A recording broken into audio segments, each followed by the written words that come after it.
Welcome to CBTV.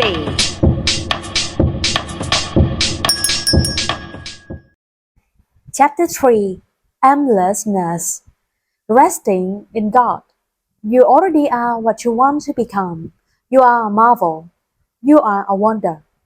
One day the Buddha was visited by a strident deity on horseback called Rohitasa, who saw himself as something of a hero. "Dear teacher," he asked, "do you think it's possible to escape this world of birth and death, suffering and discrimination by means of speed? It seems humans have always had a desire to travel quickly, to get places fast. Even now we dream of building machines that can travel at speed of light, hoping to visit our other dimensions. In the Buddha times, there were no airplanes or space rockets.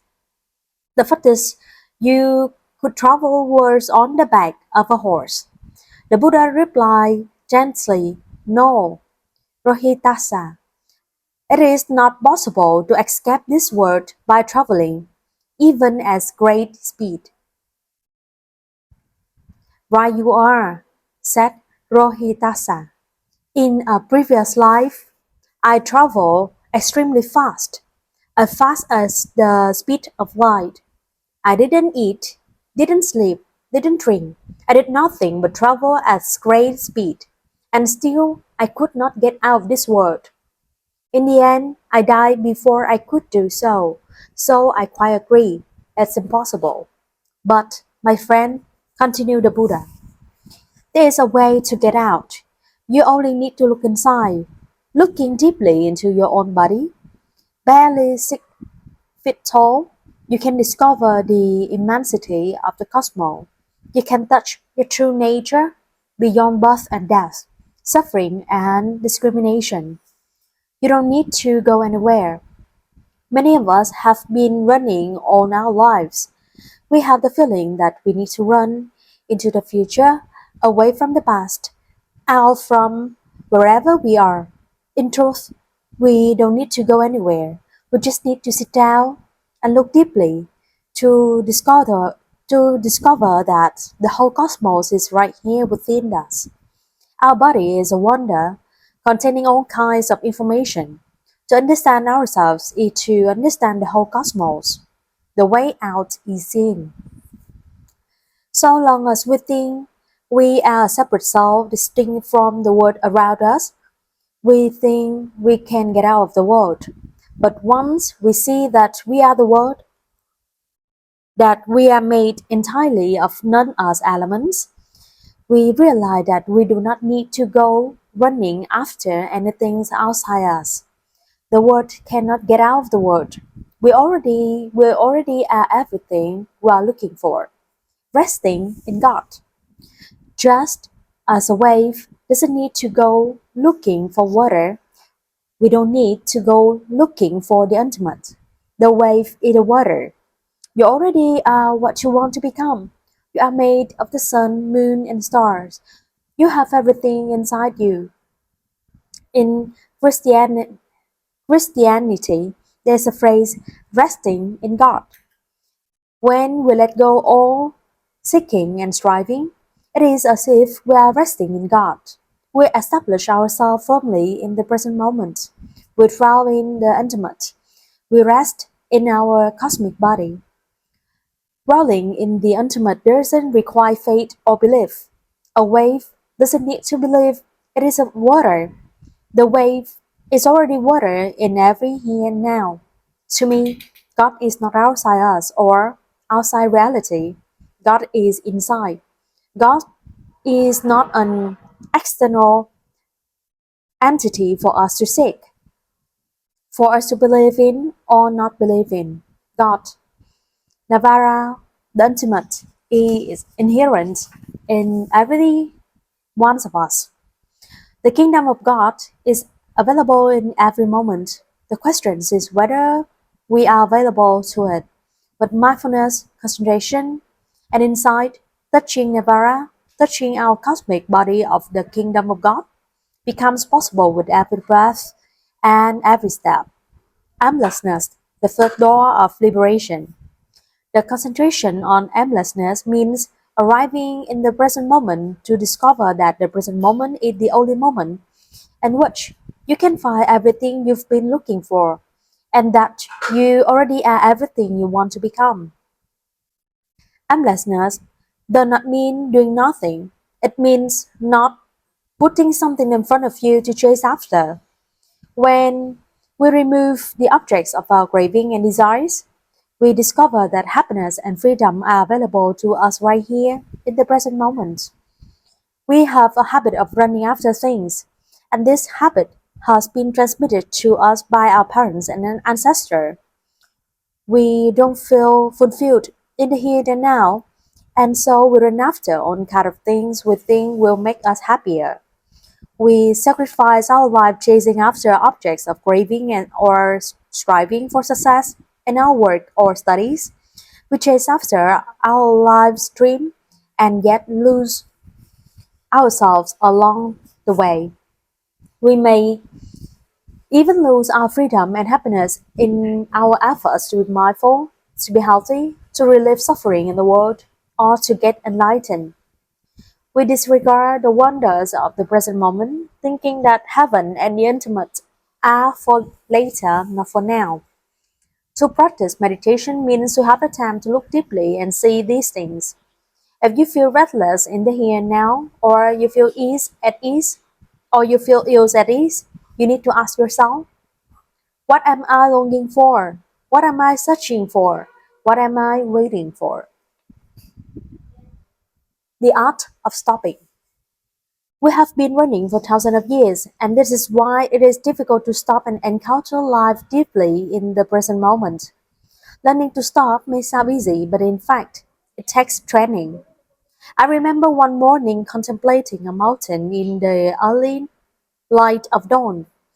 I saw very clearly that not only was I looking at the mountain, but all my ancestors in me were looking at the mountain with me.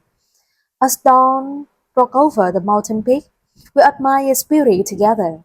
There was nowhere to go and nothing to do. We were free. We needed only to sit there and enjoy the sunrise. Our ancestors may never have had a chance to sit quietly, peacefully, and enjoy the sunrise like that. When we can stop the running, all our ancestors can also stop at the same time. With the energy of mindfulness and awakening, we can stop on behalf of all our ancestors. It is not the stopping of a separate self alone, but of a whole lineage. Lineage.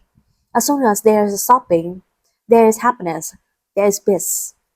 When we stop like that, it looks as if nothing is happening, but in fact, everything is happening. You are deeply established in the present moment, and you touch your cosmic body, you touch an eternity. There is no more restlessness, no more seeking. In Plum Village, in all our mindfulness practice centers in the United States, Europe, and Asia, we practice stopping every time we hear the sound of the bell. Whether it is the great temple bell, the clock chiming in the dining hall, the bells of the surrounding village churches, or even the sound of the telephone, as soon as we hear the sound of the bell, we take a moment simply to stop, relax, and breathe. We come back to ourselves and the present moment. If we are talking, we stop talking. If we are walking, we stop walking. If we are carrying something, we put it down. Return to our breathing and arrive in our body in the here and now. We relax and just enjoy listening to the sound of the bell.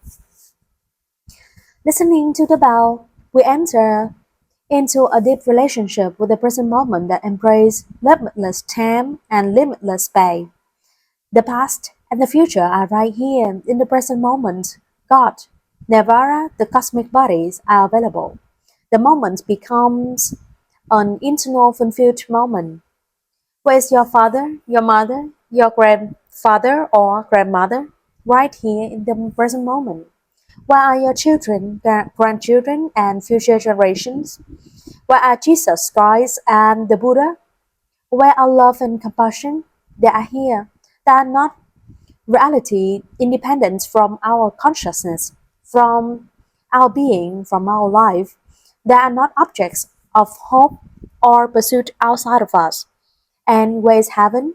The kingdom of God, also right here. Everything we are looking for, everything we want to experience has to happen right here in the present moment. The future is merely an idea, an abstract notion. Only the present moment is real. If we continue to hold on to a dream for something in the future, we lose the present moment.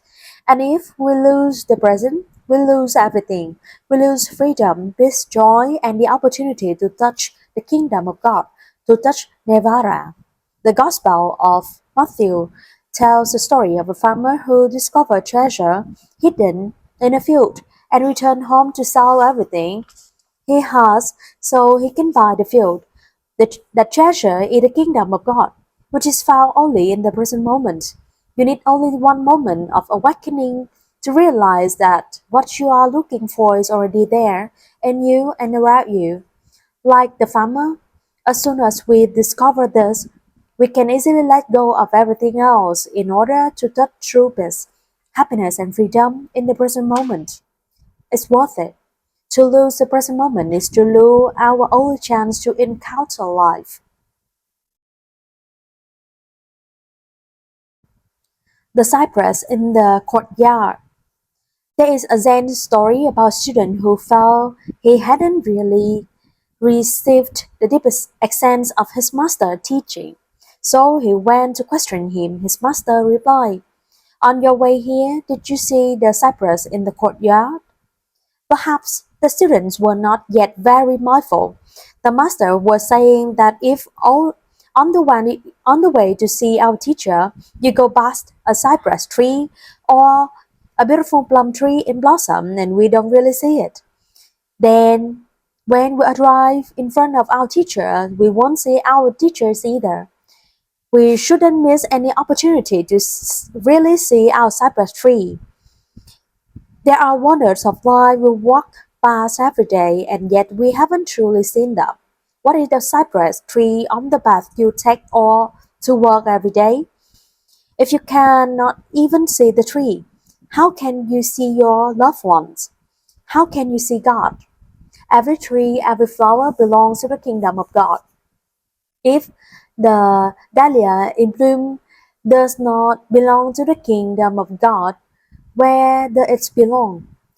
If you want to have a relationship with God, if you want to understand God, all we need to do is behold the cypress tree on our path. Mindfulness helps us arrive in the present moment to see and hear the wonders of life, to see and hear God. If there is a spiritual crisis in the 21st century, it is that we have not put God in the right place, namely within ourselves and in the worlds around us. Can you take God out of the cosmos? Can you take the cosmos out of God? We are wonder, and we are surrounded by wonders. We have God, we have the cosmic body, we have everything right in this moment. With this insight, with a kind of enlightenment, we already feel happy, content, and fulfilled.